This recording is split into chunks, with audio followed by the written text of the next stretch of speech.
नमस्ते दोस्तों, मैं सुमन शर्मा आप सभी का स्वागत करती हूँ आपके अपने चैनल सुमन एजुकेशन हब में।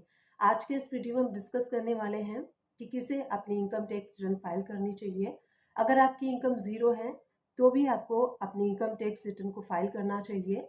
और आगे इस वीडियो में डिस्कस करने वाली हूँ, अगर आपका इनकम ज़ीरो है तब भी आपको अपनी इनकम टैक्स रिटर्न फाइल करनी होगी, किन किन केसेस में करनी होगी, वो सारी चीज़ें वन टू वन हम आगे वीडियो में डिस्कस करने वाले हैं।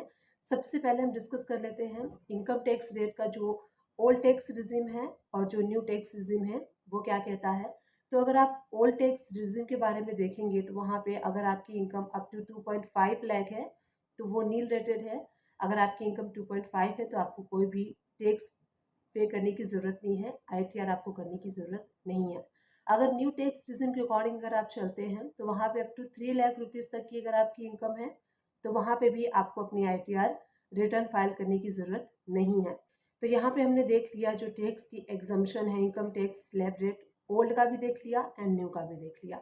अब इसके अलावा गवर्नमेंट कहती है कि इसके अलावा आपका कोई अदर इनकम सोर्सेस है, अगर आप कोई बिजनेस करते हैं और वहाँ पे पूरे साल में अगर आपकी जो सेल है वो 60 लाख रुपीज़ तक की है तब भी आपको अपनी इनकम टैक्स रिटर्न फाइल करनी होगी।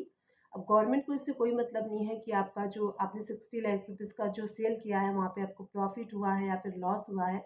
अगर आपने 60 लाख रुपीज़ का सेल किया है तो इसका मतलब ये भी हो सकता है कि आपको प्रॉफिट हो भी सकता है एंड नहीं भी हो सकता है।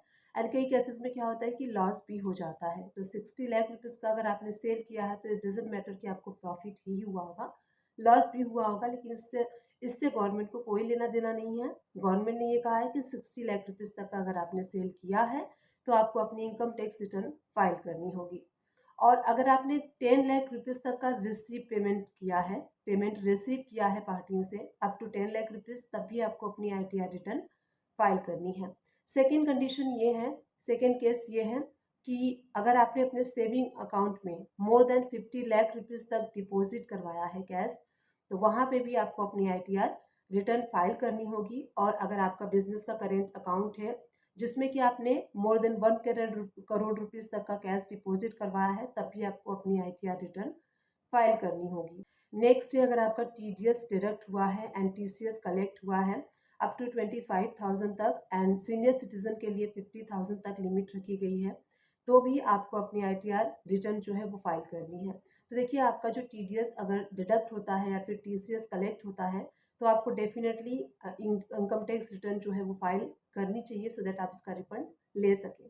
नेक्स्ट है, अगर आपका electricity bill up to 1 lakh rupees तक आता है, मोर देन 1 लाख रुपीज़ तक आता है, तब भी आपको अपनी आईटीआर रिटर्न फाइल करनी है।